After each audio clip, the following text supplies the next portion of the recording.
عثمان ریاض گل صاحب ایک دفعہ پھر ہمارے ساتھ موجود ہیں. شکریہ سر آپ نے وقت دیا ہے. میں جو آپ سے سوال پوچھ رہا تھا شاید آپ نے سنا نہیں, میں ریپیٹ کر دیتا ہوں, اور دیٹ واز کہ یہاں پر یوں لگا کہ اصول الٹا دیا گیا ہے. یہ بارے ثبوت تو ہونا چاہیے تھا استغاثہ کے اوپر, یہاں پر مانگ لیا گیا ہے ملزموں سے, اور ان کو اب خیر مجرم بھی ڈکلیئر کر دیا گیا. جی بالکل, قانون کی منشا تو یہی ہے کہ جب استغاثہ کوئی الزام عائد کرتا ہے تو اس کا بارے ثبوت بھی استغاثہ پہ ہوتا ہے, اور استغاثہ نے ثابت کرنا ہوتا ہے کہ کوئی جرم سرزد ہوا ہے یا نہیں. لیکن اس کیس میں بارے ثبوت آج جج صاحب نے بھی فیصلہ صادر کرتے ہوئے, فیصلہ سناتے ہوئے یہی ارشاد کیا کہ چونکہ آپ بارے ثبوت اپنا ڈسچارج نہیں کر سکے, آپ نہیں بتا سکے کہ آپ پہ جو الزام لگا ہے وہ جھوٹا ہے, تو اس وجہ سے یہ فیصلے کی بنیاد ہے کہ سزا آپ کو دی جا رہی ہے. صحیح. اچھا ایک منٹ صرف ساتھ رہی گا عثمان صاحب, میں ناظرین کو وہ سنوانا چاہ رہا ہوں یاد دہانی کے لیے. خاور مانیکا صاحب نے جو 2018 کے اندر ایک انٹرویو دیا تھا, ان کا بیان تھا, وہ غالباً کورٹ کے اندر بھی پریزنٹ کیا گیا, وہاں پہ بھری عدالت کے اندر چلایا بھی گیا. ایک دفعہ ناظرین کو بھی دکھا دیتے ہیں دوبارہ, چلائیے پروڈیوسر صاحب. یہ بیان اللہ تعالیٰ کو حاضر ناظر جان کے اور تمام مخلوق کے سامنے انہوں نے ٹی وی کے اوپر یہ بیان دیا تھا عثمان گل صاحب. ویسے یہاں پہ عدالت نے, مجھے نہیں پتا آپ نے یہ نقطہ اٹھایا کہ نہیں اٹھایا, ان کو کاذب ڈکلیئر کرنا چاہیے کہ ایک بیان پہلے اللہ تعالیٰ کو حاضر ناظر جان کے حلفاً کہہ رہے ہیں, اور اس کے بعد ایک اور بیان ان کا سامنے آ گیا. جی آپ درست کہہ رہے ہیں. اگر آپ یہ خاور مانیکا صاحب کا بیان دھیان سے سنیں اور ناظرین جنہوں نے دیکھا ہے وہ بھی دھیان سے سنیں, تو اس میں انہوں نے ایک ورڈ یوز کیا ہے, میری سابقہ اہلیہ. تو اس سے یہ بات اخذ کی جا سکتی ہے, اندازہ لگایا جا سکتا ہے کہ یہ خاور مانیکا صاحب کا بیان اس وقت کا ہے 2018 مارچ کا, جب بشرا بی بی اپنی عدت پوری کر کے اپنے گھر سے جا چکی تھی. ان کا عمران خان صاحب سے نکاح ہو چکا تھا, عمران خان کے مقدمے آ چکی تھی.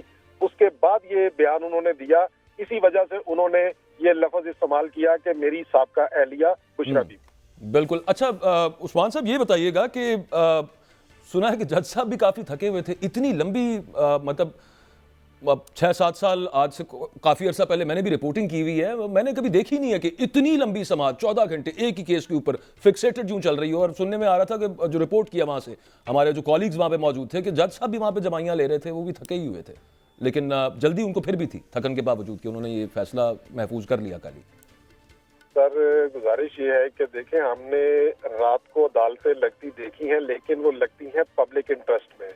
ان اینی ایمرجنسی, کوئی ارجنسی ہو جہاں پبلک انٹرسٹ کا معاملہ ہو, پبلک ویلفیئر کا ہو, کچھ ایسا پبلک کا ایشو ہو جو جس کی ریڈریسل ایمرجنسی بیسس پہ ہونی ہو. ادروائز اس طرح کے کیسز معمول میں چلتے ہیں عدالتوں میں, روز سینکڑوں ہزاروں کیسز فکس ہوتے ہیں جن کی معمول کے مطابق جو ہے نا وہ سماعت ہوتی ہے. تو یہ تو ہم پچھلے ایک ہفتے سے دیکھ رہے ہیں بطور وکیل اور بطور ایک قانون دان کے, اس طرح کے میٹرز میں جن میں کہ پرائیویٹ ملزمان ہوں اور ان کی سماعت جو ہے وہ اس طریقے سے کی جائے. غیر معمولی طور پہ ڈیل کیا گیا اس کیس کو. سائفر کیس تھا, سائفر کیس میں بھی اتفاق سے میں ڈیفنس ٹیم کا ممبر تھا. توشہ خانہ کیس تھا, توشہ خانہ کیس میں بھی اتفاق سے میں جو ڈیفنس ٹیم تھی اس کا ممبر تھا. اس کیس میں میں بشرا بی بی کو ریپریزنٹ کر رہا تھا, ڈیفینڈ کر رہا تھا ان کو ایز اے لائر. بالکل ٹھیک, بالکل ٹھیک. جو آپ سے سوال پوچھ رہا تھا شاید آپ نے سنا نہیں, میں ریپیٹ کر دیتا ہوں, اور دیٹ واز کہ یہاں پر یوں لگا کہ اصول الٹا دیا گیا ہے. یہ بارے ثبوت تو ہونا چاہیے تھا استغاثہ کے اوپر, یہاں پر مانگ لیا گیا ہے ملزموں سے, اور ان کو اب خیر مجرم بھی ڈکلیئر کر دیا گیا. جی بالکل, قانون کی منشا تو یہی ہے کہ جب استغاثہ کوئی الزام عائد کرتا ہے تو اس کا بارے ثبوت بھی استغاثہ پہ ہوتا ہے, اور استغاثہ نے ثابت کرنا ہوتا ہے کہ کوئی جرم سرزد ہوا ہے یا نہیں. لیکن اس کیس میں بارے ثبوت آج جج صاحب نے بھی فیصلہ صادر کرتے ہوئے, فیصلہ سناتے ہوئے یہی ارشاد کیا کہ چونکہ آپ بارے ثبوت اپنا ڈسچارج نہیں کر سکے, آپ نہیں بتا سکے کہ آپ پہ جو الزام لگا ہے وہ جھوٹا ہے, تو اس وجہ سے یہ فیصلے کی بنیاد ہے کہ سزا آپ کو دی جا رہی ہے. صحیح. اچھا ایک منٹ صرف ساتھ رہی گا عثمان صاحب, میں ناظرین کو وہ سنوانا چاہ رہا ہوں یاد دہانی کے لیے. خاور مانیکا صاحب نے جو 2018 کے اندر ایک انٹرویو دیا تھا, ان کا بیان تھا, وہ غالباً کورٹ کے اندر بھی پریزنٹ کیا گیا, وہاں پہ عدالت, بھری عدالت کے اندر چلایا بھی گیا. ایک دفعہ ناظرین کو بھی دکھا دیتے ہیں دوبارہ, چلائیے پروڈیوسر صاحب.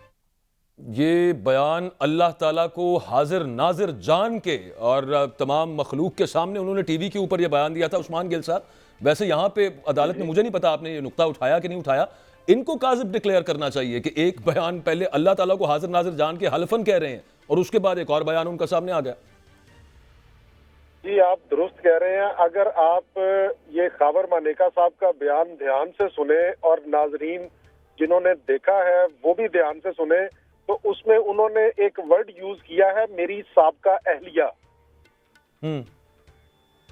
تو اس سے یہ بات اخذ کی جا سکتی ہے, اندازہ لگایا جا سکتا ہے کہ یہ خاور مانیکا صاحب کا بیان اس وقت کا ہے 2018 مارچ کا, جب بشرا بی بی اپنی عدت پوری کر کے اپنے گھر سے جا چکی تھی. ان کا عمران خان صاحب سے نکاح ہو چکا تھا, عمران خان کے مقدمے آ چکی تھی. اس کے بعد یہ بیان انہوں نے دیا, اسی وجہ سے انہوں نے یہ لفظ استعمال کیا کہ میری سابقہ اہلیہ بشرا بی بی. بالکل. اچھا عثمان صاحب یہ بتائیے گا کہ سنا ہے کہ جج صاحب بھی کافی تھکے ہوئے تھے, اتنی لمبی مطلب 6-7 سال, آج سے کافی عرصہ پہلے میں نے بھی رپورٹنگ کی ہوئی ہے, میں نے کبھی دیکھی نہیں ہے کہ اتنی لمبی سماعت 14 گھنٹے ایک ہی کیس کے اوپر فکسیٹڈ یوں چل رہی ہو. اور سننے میں آ رہا تھا کہ جو رپورٹ کیا وہاں سے ہمارے جو کالیگز وہاں پہ موجود تھے کہ جج صاحب بھی وہاں پہ جمائیاں لے رہے تھے, وہ بھی تھکے ہی ہوئے تھے, لیکن جلدی ان کو پھر بھی تھی تھکن کے باوجود کہ انہوں نے یہ فیصلہ محفوظ کر لیا. کل سر گزارش یہ ہے کہ دیکھیں, ہم نے رات کو عدالتیں لگتی دیکھی ہیں, لیکن وہ لگتی ہیں پبلک انٹرسٹ میں. ان اینی ایمرجنسی, کوئی ارجنسی ہو جہاں پبلک انٹرسٹ کا معاملہ ہو, پبلک ویلفیئر کا ہو, کچھ ایسا پبلک کا ایشو ہو جو جس کی ریڈریسل ایمرجنسی بیسس پہ ہونی ہو. ادروائز اس طرح کے کیسز معمول میں چلتے ہیں عدالتوں میں, روز سینکڑوں ہزاروں کیسز فکس ہوتے ہیں جن کی معمول کے مطابق جو ہے نا وہ سماعت ہوتی ہے.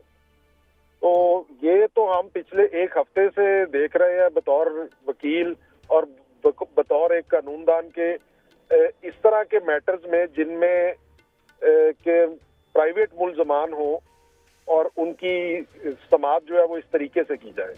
غیر معمولی طور پہ ڈیل کیا گیا اس کیس کو. سائفر کیس تھا, سائفر کیس میں بھی اتفاق سے میں ڈیفنس ٹیم کا ممبر تھا. توشہ خانہ کیس تھا, توشہ خانہ کیس میں بھی اتفاق سے میں جو ڈیفنس ٹیم تھی اس کا ممبر تھا. اس کیس میں میں بشرا بی بی کو ریپرزینٹ کر رہا تھا, ڈیفینڈ کر رہا تھا ان کو ایز اے لائر. بالکل ٹھیک, بالکل ٹھیک ہے. Thank you very much. Usman Riaz Gul صاحب ہمارے ساتھ موجود تھے. جو عدالت میں جب یہ کارروائی چل رہی تھی تو اس دوران سپریم کورٹ کا 2002 کا ایک فیصلہ, وہ جس کا میں کل بھی ذکر کر رہا تھا, وہ بھی پیش کیا گیا, اور اس میں یہ کہا گیا کہ سپریم کورٹ یہ طے کر چکی ہے اصول کہ عدت کی مدت 39 دن ہوگی. البتہ اس کیس کے اندر جو فیصلہ دیا گیا اس میں جج صاحب نے کہا کہ اس فیصلے کا, سپریم کورٹ کے فیصلے کا اس معاملے سے کوئی لینا دینا نہیں, حالانکہ عدتی کا معاملہ تھا. اینی ویز یہاں پہ جج صاحب نے اس اصول کو بھی نظر انداز کیا کہ سپریم کورٹ کے فیصلے نظیر کے طور پر استعمال ہوتے ہیں اور ہوتے آئے ہیں اس پرٹیکولر میٹر کے اندر, عدت والے معاملے کے اندر. لیکن بہرحال یہاں پہ ایک ایکسیپشن ہمیں نظر آئی.